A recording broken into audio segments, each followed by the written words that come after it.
Hello, everyone. We will get started. I'm just going to let a few more people filter in, but we'll get started in the next minute.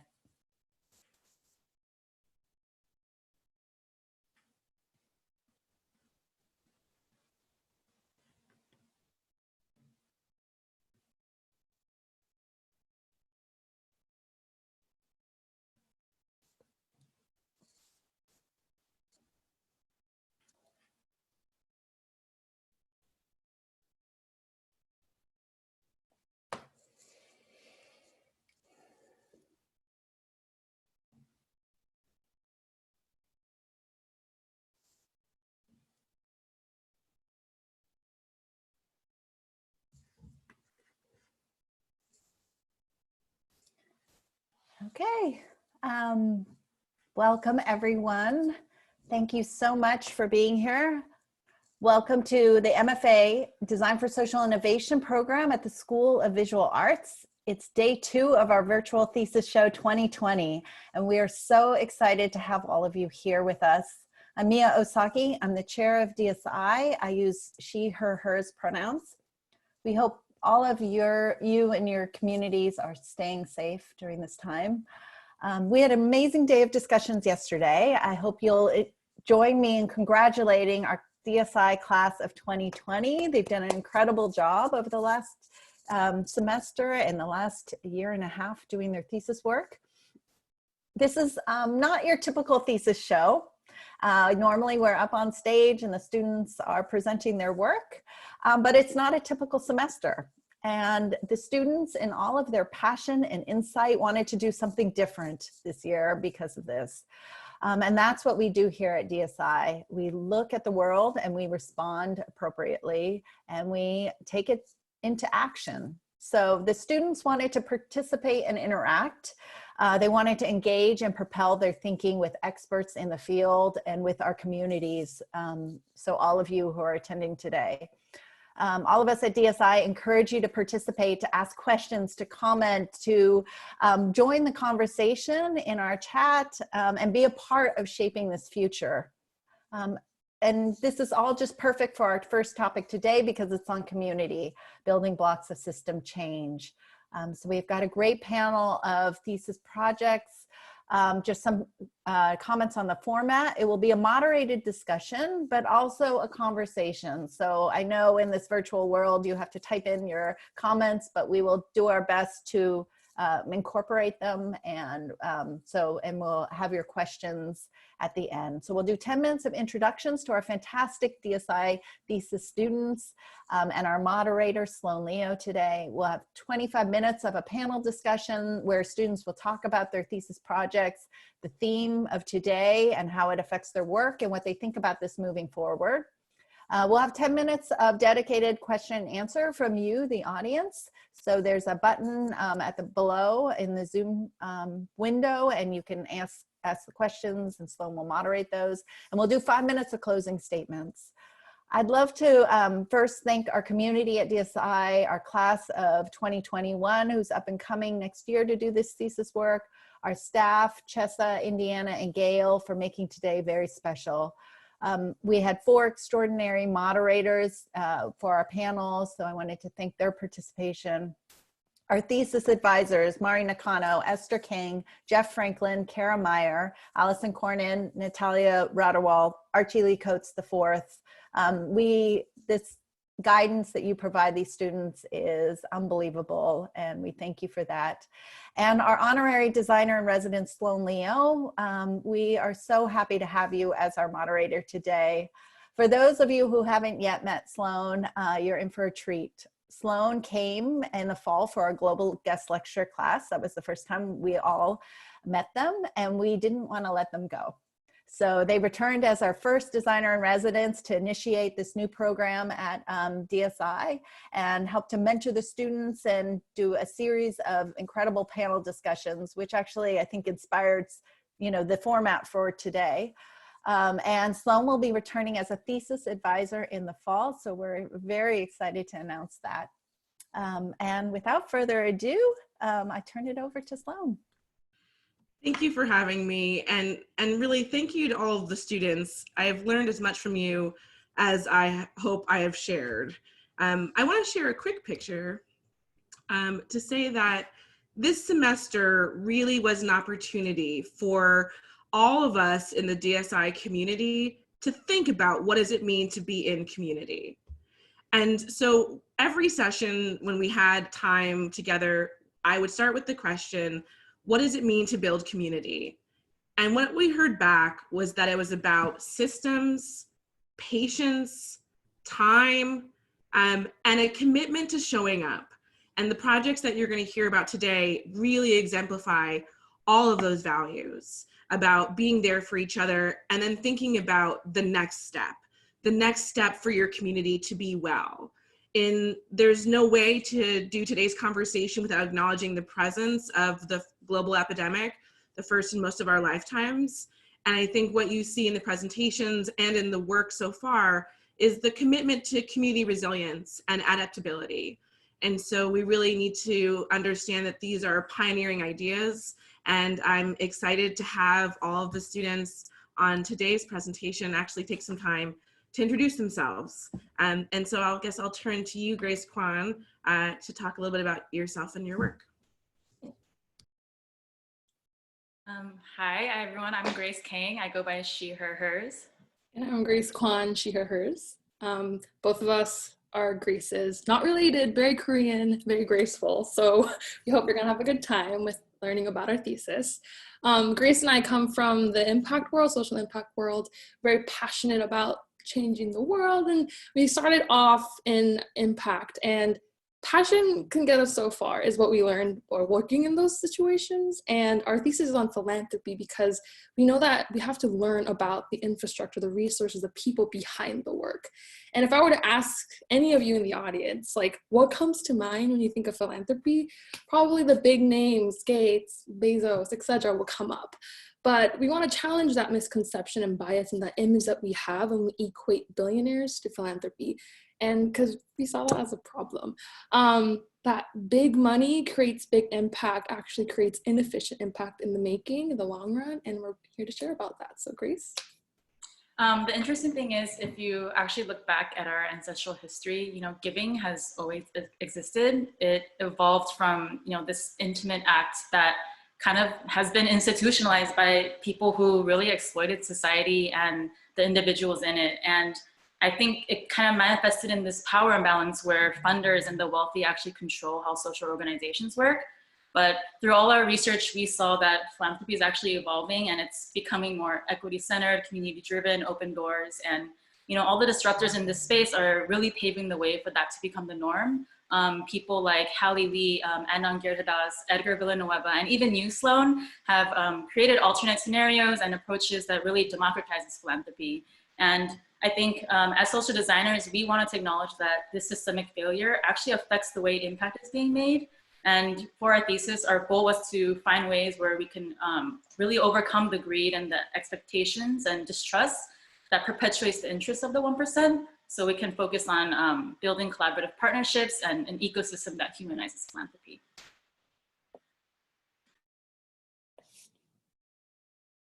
Thank you so much, Grace and Grace. The way that you are thinking about power and the way that you're thinking about what does it mean to effectively and empathetically shift power from those who may have had it traditionally to helping them align that traditional hold on power with progressive set of values. And I think that grappling has been really interesting to witness in your project. I'd love, Dhara, for us to hear a bit more about your work, because I see these themes emerging in all of these projects. Yeah, for sure. So, hey all, my name is Dhara. I'm a racial justice organizer and a social designer, and my design practice basically merges the practice of community visioning sessions with experience design, a particular love for experience design, so that we can actually begin practicing these desired and preferred futures today through how we commune. And my thesis actually explores the deep injustices that have occurred in land planning at a local level, particularly in Sunnyside, Queens, and a longstanding immigrant neighborhood, and working with immigrant business owners to gain access to decision-making power to influence forces that cause their displacement. And I'm particularly focusing on this concept, this phenomenon that occurs around cultural erasure that happens when communities are transformed to adhere to white middle class standards and cultures. This is also known as gentrification, loaded word, but it's an important thing to look at, and it's an important thing to look at hyper local level. And I'm examining these local neighborhood institutions called business improvement districts that wield a high level of power within their organization, within a neighborhood, and they're run by property owners, but their power doesn't always translate into benefit and impact for all. And particularly with immigrant business owners, they're not always able to access that sort of power and are often overlooked in this process. So my thesis question really asks, how can we hold these neighborhood institutions that are changing the very character of our neighborhoods accountable to the needs of the people that are already there and the people who are most greatly impacted by the work that is done or not done? So a lot of my work involves building equity-centered participatory budgeting processes and redesigning local governance structures related to small business. And when I mean small, I mean less than 10 people. To actually be able to not just access these different influences and these different sources of power, but to be able to influence them and to move towards community ownership. Thanks so much for that work, Dhara. And also, again, if we look at some of the themes that are emerging, it is this idea of understanding power enough to shift it and also making that power visible. And I think that in your work, the ability to say, like, here are the systems of power in a formal way, and then you give an opportunity for stakeholders to engage and make new choices is really, really critical for how we move forward in the social sector. And it makes me think a lot about the way we uplift and make other voices visible. And so that brings me to some of your work, Dorothy, with It Is Your Turn. Can you share a little bit about the work you've done over the last year? Sure. Hi everyone, I'm Dorothy Dai, and my pronouns are she, her, hers. And I'm a graphic designer who originally came from China. When I came back to China last summer, I realized that my parents are going to retire. They had lived about like 60 years, according to the current statistics. They're seniors, and they still need to figure out like how to spend the next few decades of their lives. So I did some research online, and I found today, for the first time in history, most people can expand it to live into their 60s and beyond. But like by 2050, 1 in 5 people will be 60s and over. So totally it's like 2 billion people worldwide. It's a huge amount of population. So we need to think about these kind of older adults. And I think aging perception can have powerful implications for older people. It shows that when negative aging perceptions are implied, they can discourage older individuals' cognitive and physical functioning. And so last year, I started to work with a non-profit senior center called Self-Help in Flushing, Queens. And it's honored to work with them. And I also found that Asian American are one of the fastest growing ethnic group in the US. And the Chinese Americans are also the largest group and the oldest one. So, but unfortunately, there are very limited resources about this population. So I want to understand their life satisfaction and like what policymaker and the community organizations in the future can help these population and to provide better services for them. And I want to learn what design can offer them to make sure their retirement life is fulfilled and happy. But like However, spoke with lots of older adults in the senior center, I found common barriers among them is social participation. They lose contact with their friends and their relatives, lack of supportive community, and they describe attempts to avoid social opportunities. This lack of capacity of older adults socially engaged in their communities, which leads a series of negative impacts of social isolation and loneliness. So raising awareness of social engagement among older adults is critical to enhancing their well-being and improve the health outcomes, and also motivate them to like positive behavior change. So this is where it is your turn comes in. It is your turn is an engagement or game combined with an in-person feedback that motivate older Chinese immigrants to formulate, to express, and to share their needs with experts in the local senior center. So it can inspire the senior center to improve their services for the seniors. So the goal of the game is to bring open-ended conversations between older adults and the senior center, so the adults can build their capacity to contribute their own community, and the senior center can also provide better service to their memberships. Yeah. Thanks so much, Dorothy. I feel like what your work and the stories we've heard so far really highlights is the sincere and deep sense of optimism, and an optimism not rooted in naivete, but an optimism rooted in a belief that with the skills in the program, your lived experiences, and the jobs you've had, we'll be able to actually create more capacity for communities to self-determine and have the agencies that they need to realize the lives that are going to make them the most fulfilled. And I think that that work is impossible without the insights of social designers. And we'd love to hear from you, Andrea, about some of the work that you've been doing as we think about community building and systems change. Yeah, thank you. Hi, everyone. My name is Andrea Miranda Salas. My preferred pronouns is she, her. I consider myself a design researcher, a visual communicator, and definitely a maker.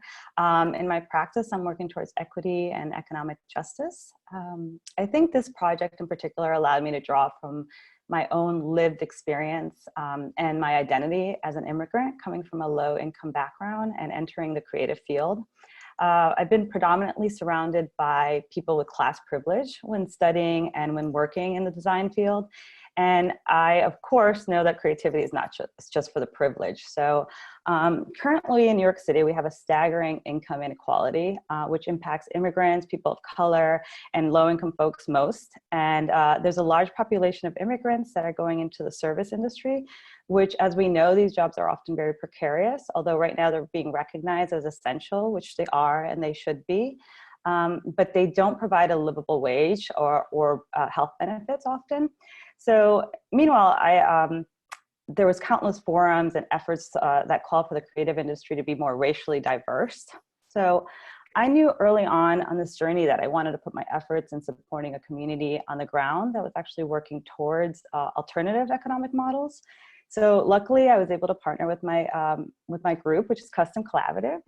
They're amazing. They're based in Harlem, and they're a unique workforce development program that positions low-income immigrant women as designers and entrepreneurs in the fashion industry.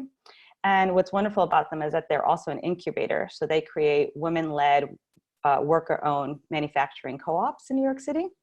So my intervention is called Workways, and essentially it's a narrative collection mechanism, and it's facilitated through participatory style workshops centered on workers' needs, in this case, new co-op members, to help support them in entering New York City's creative economy.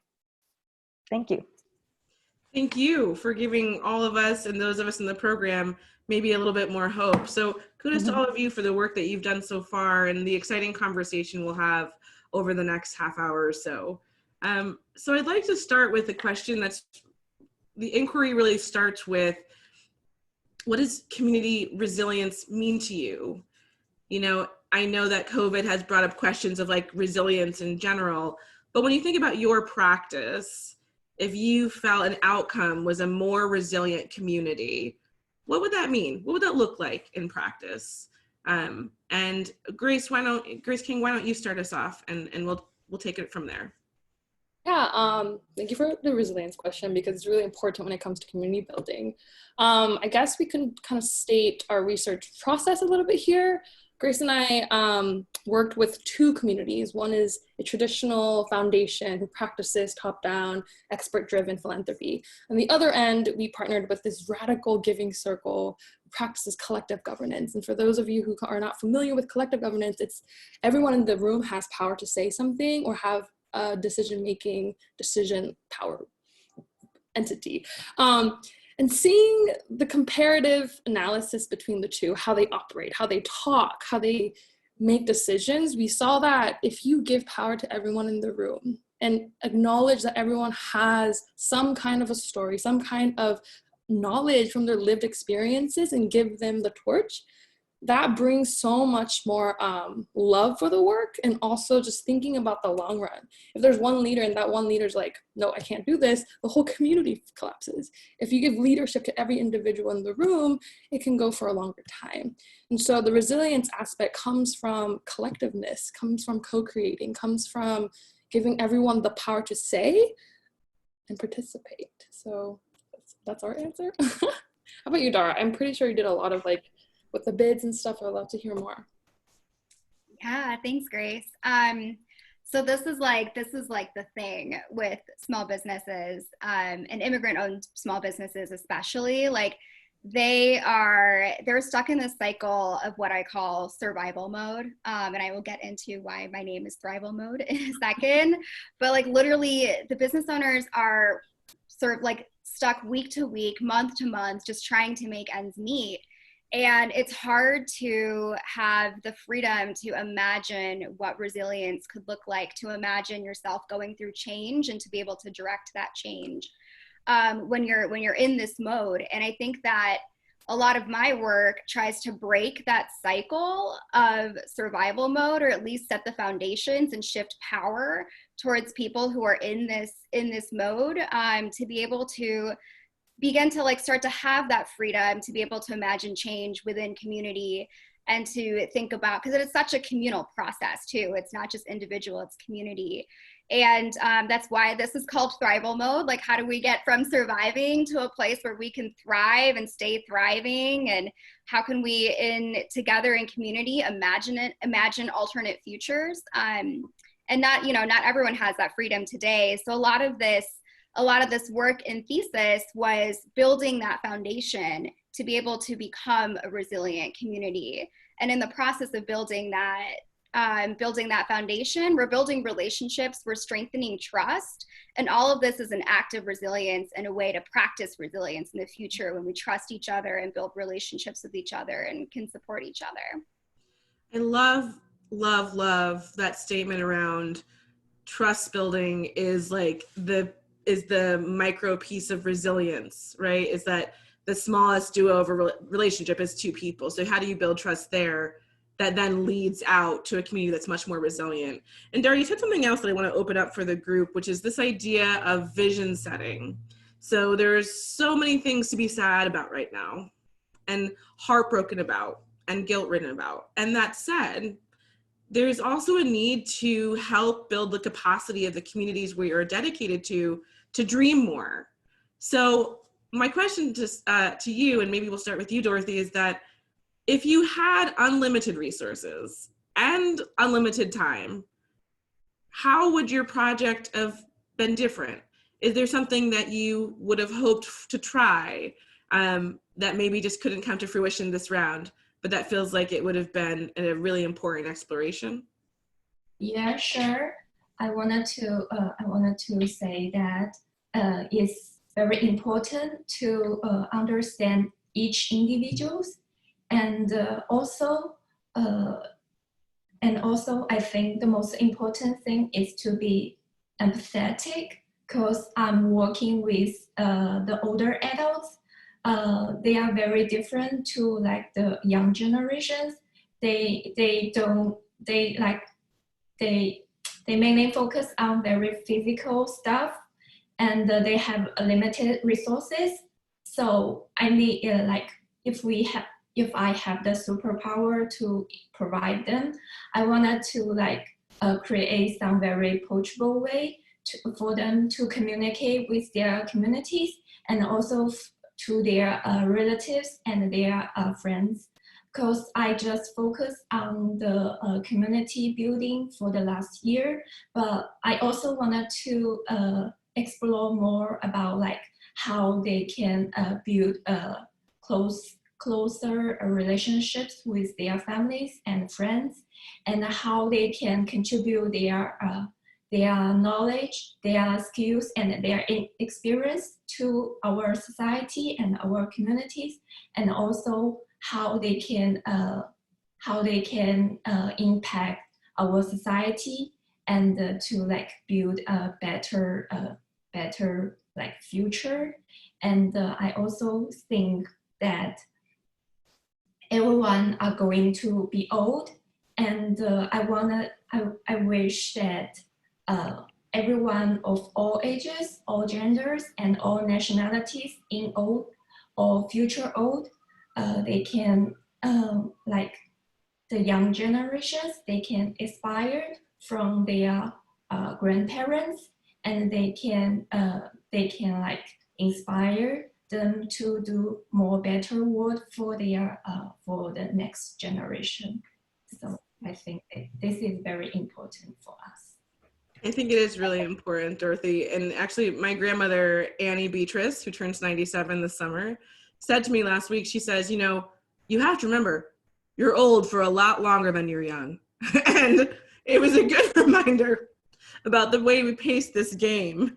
But also, it was a reminder that, like, I tell that story on this call, in this moment, because she informed my values and ultimately my design practice. And, you know, in thinking about how we're using strategy to build community and the systems we use to support that, I'm actually really curious, and Andrea, for you, you know, you have such a clear conviction to supporting the creative community. And I'm curious for all of you, actually, what are the values that have informed that work? Like, your practice is stemming from a worldview that you're reaching towards something else. And I'm curious if you want to share a little bit about the values that inform your practice. So we'll start with Andrea, or whoever feels most itching to answer. Sure. You know what? I love the nature of your last question though. Yeah, so I'm going to just like rewind for a second, because I love questions that kind of like unlimited resource, time machine. Yeah. I'm like, what? This is my jam, right? So I think I want to go back to that.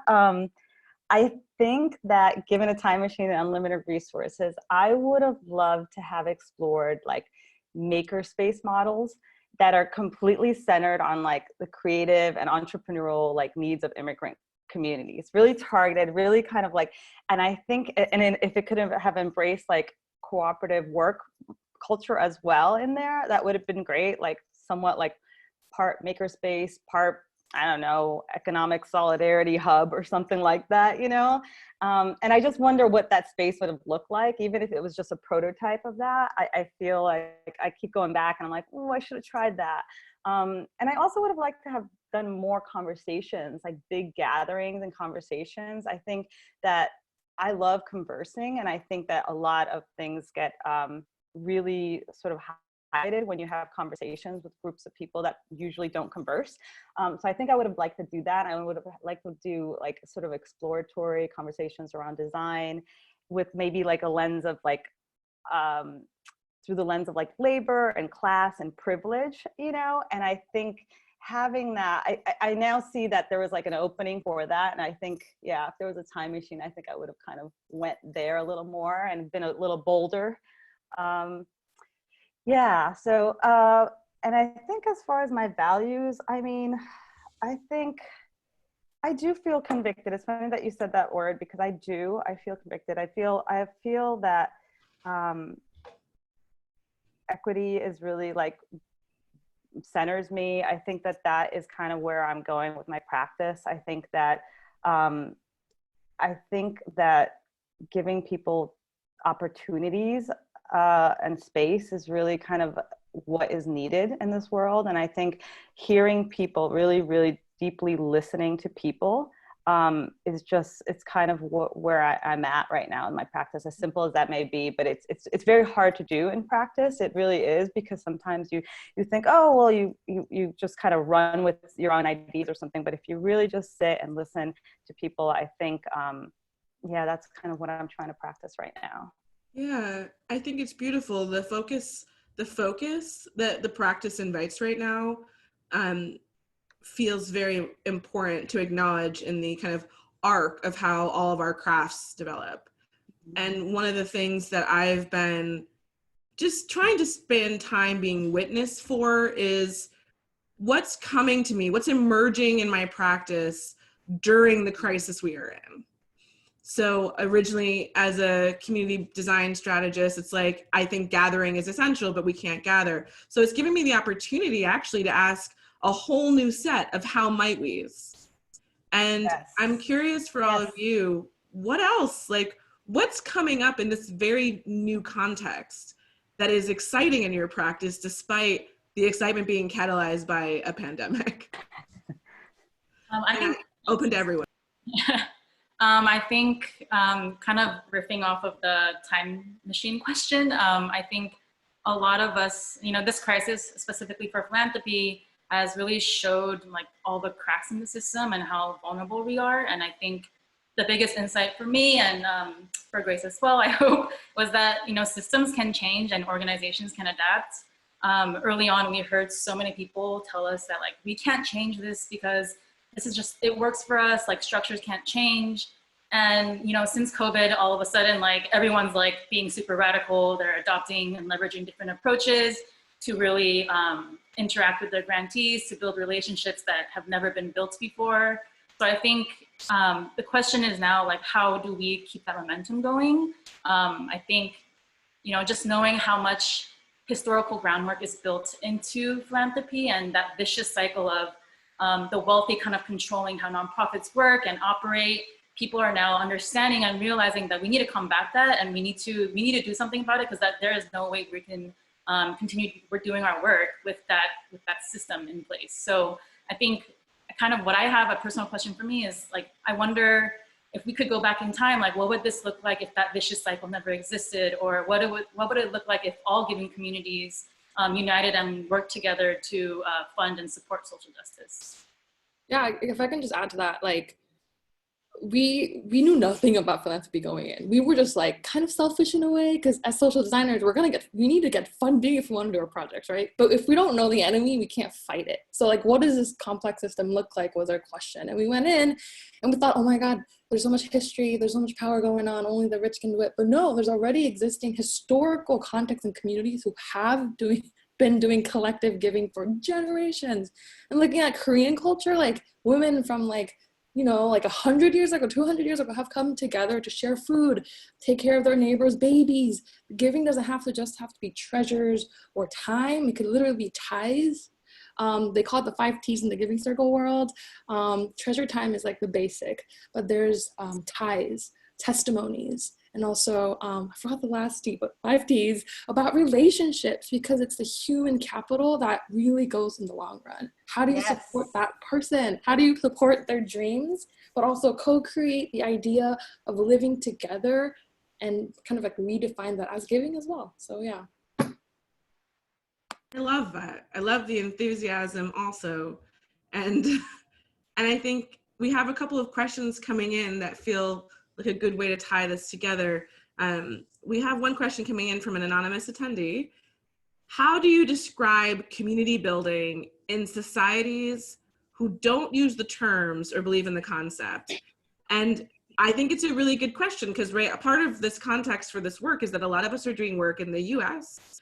And in the US, where there is a lineage around collective, capacity, even though we have this like ruggedly individualist spirit, there is, not every community, even in the US, believes in community building. So does anyone on the panel have a response or want to dip their toe in this question?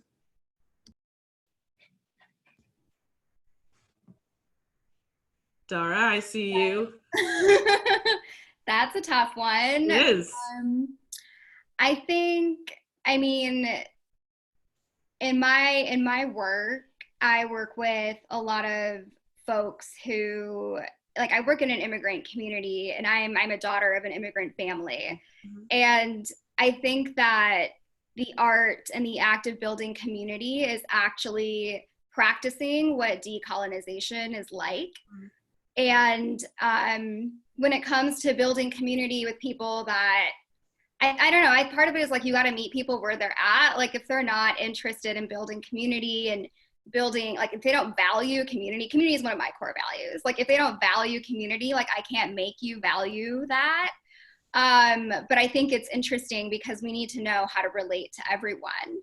But I definitely think that, like, we have ancestral knowledge, and I love when Grace brought that up. Like, we have ancestral knowledge that propels us to commune.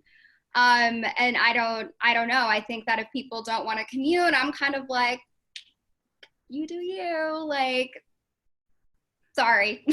Yeah, and also I feel like in all of your projects that whether or not an organization or a partner uses the word community building, that instinct that we could do something better together, something easier together, all those little sayings like many hands make for light work, like there is that sense of togetherness. We have some more questions coming in that I'd love to share. This one from Gail from Kat Wiesman. Did you ever experience any challenges or learn anything you'd like to share with others when you first approached the communities you wanted to work with on your thesis? So I think we've talked about this as how do you go to a community that you maybe aren't exactly part of, and what were some of those insights from those early days? Great. Yes, Grace, please jump in. Yeah, hello. Philanthropy being this huge mega complex of an industrial like thing, they didn't want us in the first place. They were just closed doors, like, we don't want to talk about it. We know we're doing great. We had to knock on doors, and it took months to get an okay. But we were very resilient. We knocked on every door we can. And we sometimes did free labor because we're designers. The first thing that comes into people's mind is like, oh, we need graphic design. Marketing, PR is so needed in the nonprofit space that if we're like, we'll do it if we can get access to your community, was kind of like but showing work is trust sometimes. And I'm not advocating for free labor, but there are things that you have to come over and kind of like give together and also earn that trust through work. And even like that part became research too, the time that it took to get to that community, because it proves how closed doors they are. And so when we go into a radical group, they were more than open. They're like, oh my God, let's do this together. On the traditional side, it took months. And that in itself is data that, okay, they're not really ready for change. Then how do we kind of intervene? Grace, do you want to add? Yeah, I mean, I think adding to that, like taking that time that it took for us to build trust with them was kind of a testament to our journey as well. Because, you know, the crux of our work and thesis is building trusted relationships. And like, you know, we know that can't happen overnight. And if we're going to be preaching that to somebody, we also have to do the same thing. So, you know, whether it was doing graphic design or just helping them with marketing, PR, or just meeting with them on their like monthly meetings, it was us kind of actively reaching out to that community and just sitting with them and actually just breaking bread, like what's happening in your day-to-day, like this is what's happening for us. And really using that time to understand how we can actually help them. I think one of the things that we all grappled with as thesis people are like, how do we not intrude on a community? And I think we wanted to be mindful of who we are as facilitators, as designers, and just the work that we want to accomplish as well as with our community. Mm-hmm. And I think the points you're making around this being it's an embodied practice, right? Like being a social designer literally is about thinking about yourself in context and in position to the communities you want to work with. And one of the questions that comes in that I find really curious is around, did you personally have to unlearn things as you dove deeper into this project? So it's like when you came in with some working assumptions, spoken or unspoken, is there one that you were like, I'm going to have to deconstruct this in order for this project to go as well as it could?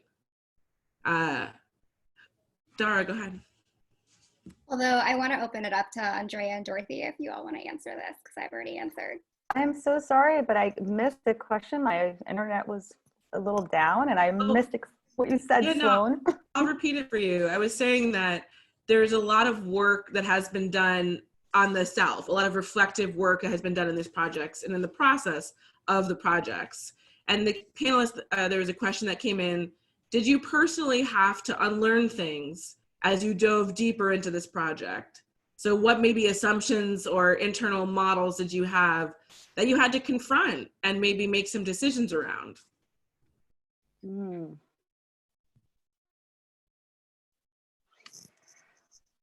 I have to say, I think I was I was very aware of who I am and how I sort of bring my whole self to, especially with my community. They were really, really open, which I was so happy about, and they're really open to sharing all their stories and their knowledge with me. I think I was surprised. I'm not sure if this is answering your question, but I was surprised at how strong my community was, how strong like the women that the founding co-op members, really how strong they were and what they already sort of knew. And I think it sort of shifted my idea of like, okay, well, actually, and I always knew I was facilitating a process possibly, but I really wanted it to make it valuable for them. So it sort of took me back a little. I was like, whoa, okay, you all are ready, like, you know, in a way, and it was good. It checked me a little bit. I guess I wasn't, you know, aware that well that, you know, these women are ready. They're not messing around.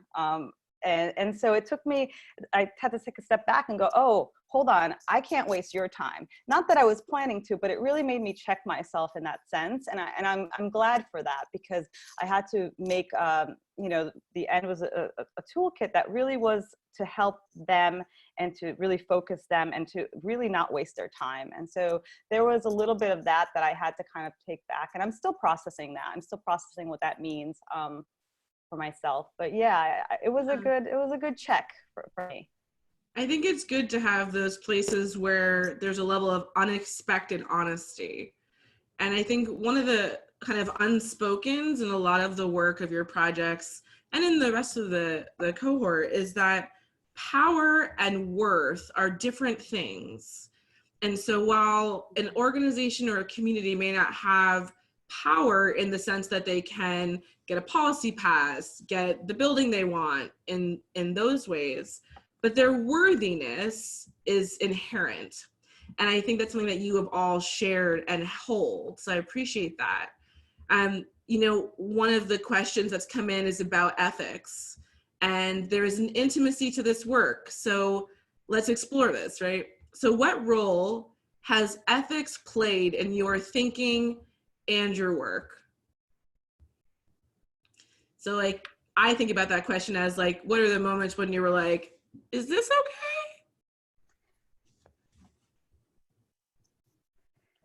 If I can jump in, you know, we had an ethical moment about how do we proceed with our communities when we decided to come online. A lot of ethical issues. And how has, I think that's actually a question that someone had asked me in the questions here is like, how has it been translating from this kind of plan to work with the communities in person and seeing each other in the space in Chelsea to now doing Thesis here in this moment, and any insights that have come from that impact your practice? I can add. Yeah, I think like the question kind of has like the question around transition and how we kind of bring the work that was human-centered, dialogue focused into this tech world and there's so many, even at DSI we learn a lot about tech, about ethics especially, and we think of innovation, it's all glamorous and, you know, great, but behind that there's choices being made by certain people. There are decisions being made by very powerful people that really smurs into our lives. When we were working during COVID with our community partner, they, like, funders wanted to learn more about the grantees more than ever because they wanted to help but they wanted to get the money to the right place as well. And yes, Zoom calls are great, but there wasn't a really great tool for human-centeredness, just a screen. And we think about like designing for that, there's a lot of design decisions that have to be made. A lot of like, not just the people with the tech and design skills, but what does the community need? What if they don't have internet? What if they don't have the capacity to actually have these devices in their homes? If you think about that in a larger sense, ethics comes into play a lot. And you have to think about power, because everyone has power. It's just who gets to decide what makes sense. And so Jamie was our professor for environmental ethics. And I was reading this book called Natural Capitalism, and it said there's no liability for inefficiency, only insufficiency. And so if people make the wrong decision about efficiency, we're just like, oh, it's money. But when we think about insufficiency, we blame the people on the ground because they're inefficient or insufficient about their impact. And I think we have to kind of... Can you say that sentence? Can you say that sentence one more time? You said it. There's no liability. There's no liability for inefficiency, only for insufficiency. But that's what we're saying a little bit. Would you like to add anybody else? Yeah, actually, I wanted to add it because when the first time I came to the senior center, it's so weird because I'm like a young person. To get into like the senior center is like around all the older adults, and for me for the first time I did like the interviews with the older adults. It's like they don't know what they needed, and they don't know like what kind of things is that they really needed, and they also don't know like how to express themselves. Because I found that the problem is that the senior center, they wanted to improve their services for the membership, but the membership in the senior center, they don't know how to express their selves, and they have like a lack of the self-confidence to express themselves, and they don't know like how to exactly communicate with the senior center. The senior center, they just provide all the programs to the senior centers, but they don't know whether it fits or not. So like the seniors, they also need like some like approachable way to like provide the feedback to the senior center, so that the senior center, they can like improve their services for them. And also like for the seniors, they kind of to have less trust for the community. So it's also important to like build the trust among them, and to like provide some opportunities for them to like have some conversations not related to their programs, but also like for their lives. Because the seniors, they wanted to like express themselves and to tell their stories and to share their experience to others. But like for others, they just, I don't know, like for the families, they are very busy to make money, but like pay less attention to the others. So they need like a very like open-ended conversations around them. And they also need a very like very trusted environment to like express them. So it's very important for them to build the self-confidence, but also in the meantime to like how to express their real needs, to let the senior center to really know what they need and to provide the right way to improve their life qualities, like this kind of things, I think. Yeah. I think you bring up some really beautiful points, Dorothy, particularly around partnership and trust and what it really takes to make these projects successful. I think that over the course of this semester, what's been so evident is that you all committed yourselves to showing up and being in community, both with all of the colleagues you have at DSI and also with the organizations that you're working with. And as we move towards thinking about the future and the close of the show today, I think the one thing I would love for you to leave with all of us is a wish you have. You know, you've spent this time really developing a practice and really pioneering in social design. What's maybe something that you hope for that the rest of us maybe could hope with you? I'll go first on that. Have lots of hopes here. So one of the things that I did in one of my workshops is that I asked some of the members that what was one thing that was made possible. Now I'm trying to somewhat think of this crisis as an opportunity, as opportunities and an opening as well. So I asked them what was one thing that was made possible now that was totally impossible a few months back, right? And what they mentioned is that they're able to do remote production, which was something that they had not even thought of before that. And so right now they are producing large quantities of masks for our frontline workers, right? And it ended up being something great because they're able to spend time at home with their family right now, and some of them are making a good income doing this, right? So I guess with this in mind, I'm just wondering if more businesses are willing to produce closer to home and kind of really support local manufacturing in New York City. Because it's being done, right? And so they're doing, a lot of these manufacturers are doing what was called upon them. And before it was considered such a crazy thought, right? And so I'm just wondering how we can like position immigrant and women of color, people that have really been the backbone of the garment industry to, you know, be owners and lead these new sustainable local models and ways of working.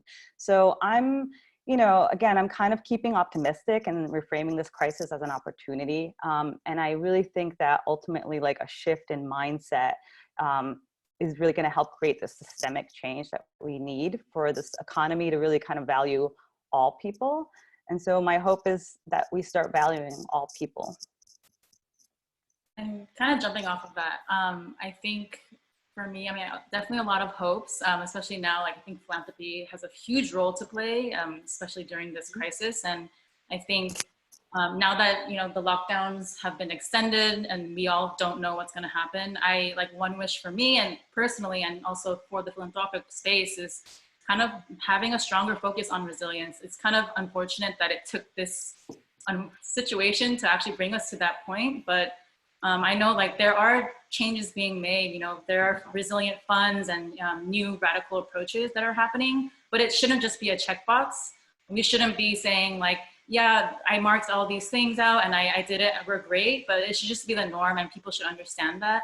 And, you know, I read an article recently from saying that in 2003 to 2013, the top 20 foundations in the US only gave like less than 10% of their grant money to long-term strategies. And I think the number alone is just shocking, but I think that tells you a lot. It shows a lot about how broken the system is. And it just shows like philanthropy isn't doing what it's intended to do. And we need to change that. And I want to see that happen. And I think now is the time to kind of like challenge everybody in that space. And even us as everyday people, like how will we show up to that? Yeah, if I could add to that, I think I've known for a while that a lot of the systems in place are not designed to support people of color and immigrants. And every time a crisis happens, I learn deeper the ways in which our systems don't work. But I'm also really inspired by the mutual aid efforts that have been happening around our communities. Like communities are literally just choosing to be like, no, thank you, system. We got our own thing going on. And I think that is so wonderful. Like we do not need to wait for permission from anyone to be able to redesign the systems that we need to take care of ourselves. And that's my wish for us as designers, us as community. How can we commune and design these systems in the ways that we can take care of ourselves and like, no thank you existing oppressive systems.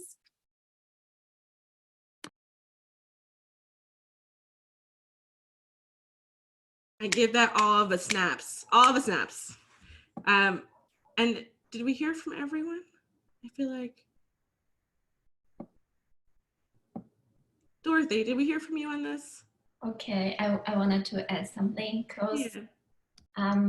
I cannot stop thinking my retirement in the future. Sorry, but like, because in the future I will be old, right? And I wanted to like our society could be could be a better place that can hear everyone's voice, and everyone should be committed that individuals their voice is still matter in our society, and the older adults they have lots of knowledge and talent and skills. They can also contribute to our society, and we can also like build a very better community around us. And I think this is very important, because in lots of medias that they said the older adults they are vulnerable population. They are no longer to do XYZ, but in the fact this is not true. So like we still need to like contribute our passions and our abilities to like build a better place. And I think, yeah. Oh, can I add on Dorothy's little? Go ahead. Yeah, sure. I totally agree with you on everything. Like whether you're a senior or a kid or anybody has power to do something. You know, we have every ability to do and pitch in. We were inspired by this really amazing Giving Circle leader, Christina, at Impact Austin, and she said, "Are you giving for recovery or are you giving for resilience?" A lot of social impact work is still for recovery. It's for the tomorrow, not the hundreds of years going on.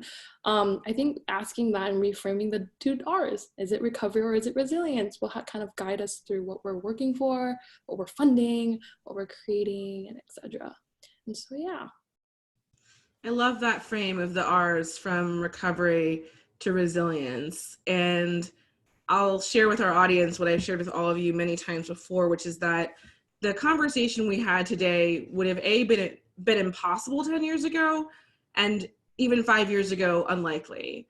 The way in which you have all taken the best of what we can know from the field of design and the urgency of what we know as people whose hearts are on fire for justice and for equity and for real connection, the way that you are creating connectivity between those worlds is phenomenal. And I think that today what we heard really were some themes around how do we strengthen local communities, be it in terms of how their giving works, how they access economic opportunity, how they have the capacity to shape the experiences in their lives, and the way that they do that that allows them to provide for their families and their communities. So I want to give all of you a kudos, a thank you, and a thank you especially for the sparkle in my own eye. You know, when you're in the field for a while, you can get bitter, but working with all of you has given me a sense of momentum and future hope. So I'll leave Mia to give the last words, but wanted to say thank you to everyone who's participated in today's conversation, and thank you for all of the work that you've all put in to make our world a bit better designed.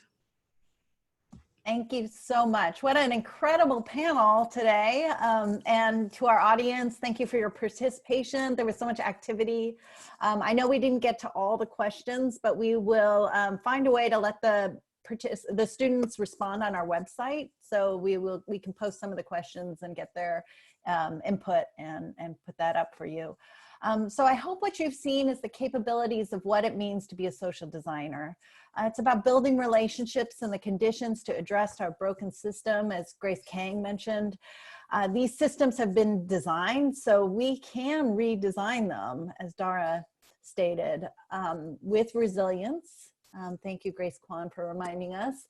And to amplify the voices who need to be heard, right, Andrea and Dorothy? We are all people. We are all a part of a bigger community, but it starts with us. So thank you for this sparking this conversation. You can see their incredible thesis projects on our website, dsi.sva.edu, thesis-2020. And don't move. We are at 11:15 into our fourth and final panel, and it will not disappoint. You cannot miss this one.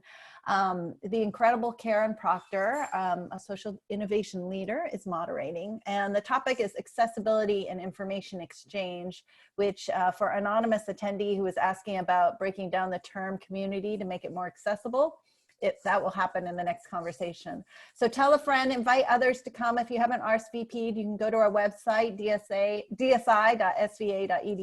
and RSVP for the next one. It will be up in about 15 minutes. And thank you all for your community. Thank you, Sloan. Thank you, students. Congratulations, you did it. And be well, everyone. Thank you. Thank you.